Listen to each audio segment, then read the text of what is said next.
இந்த முடிவை தொகுதி மக்கள் எப்படி எடுத்துப்பாங்க நினைக்கிறீங்க? தேனி மாவட்ட மக்கள் எப்படி எடுத்துப்பாங்க? தேனி மாவட்டம் மட்டுமல்லாது தமிழகத்தில் இருக்கின்ற அத்துணை மாவட்டத்தில் வாழ்கிற மக்களும் அடுத்த சட்டமன்ற திராவிட முன்னேற்ற கழகம் தான் வெற்றி அடைய போகிறது. தளபதி தான் மீண்டும் முதலமைச்சராக வரப்போகிறார் என்ற அனைத்து மக்களின் மனங்களிலும் இன்றைக்கு நிலை கொண்டிருக்கின்ற உண்மையான நிலை.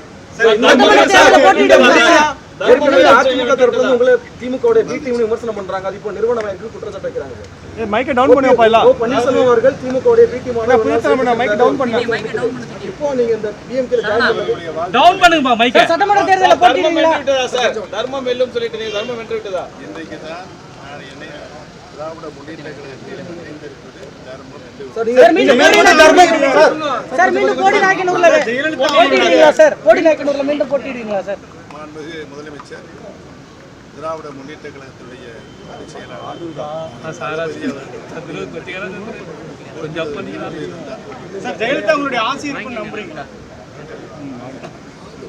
இந்த திடீர் முடிவு கிட்டத்தட்ட உங்களுடைய அரசியல் பயணத்துல இந்த முக்கியமான டவுன் பண்ணுமா மைக்க. இந்த முடிவு எப்படி தமிழ்நாடு மக்கள் ஏற்றுப்பாங்க நினைக்கிறீங்க?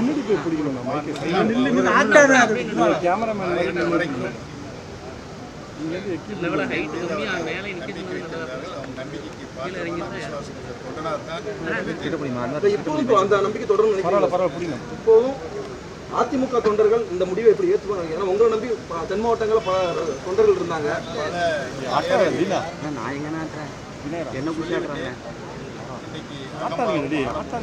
சர்வாதிகாரம் அதிமுகவை வழிநடத்துகிற நிலை ஏற்பட்டிருக்கிறது.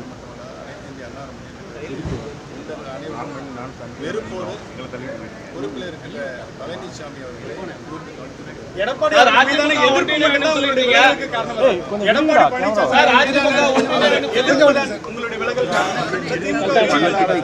பொறுப்பேற்றுக் கொண்ட நிலையிலிருந்து அத்தனை தேர்தலிலும் தோல்வியை தெளிவு மக்களுடைய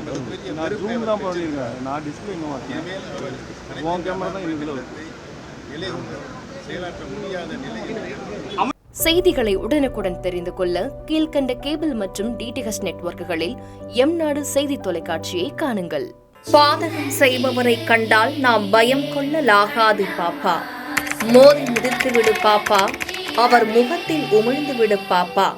அண்மை செய்திகளை உடனுக்குடன் தெரிந்து கொள்ள இணைந்திருங்கள் எம்நாடு தொலைக்காட்சியுடன்.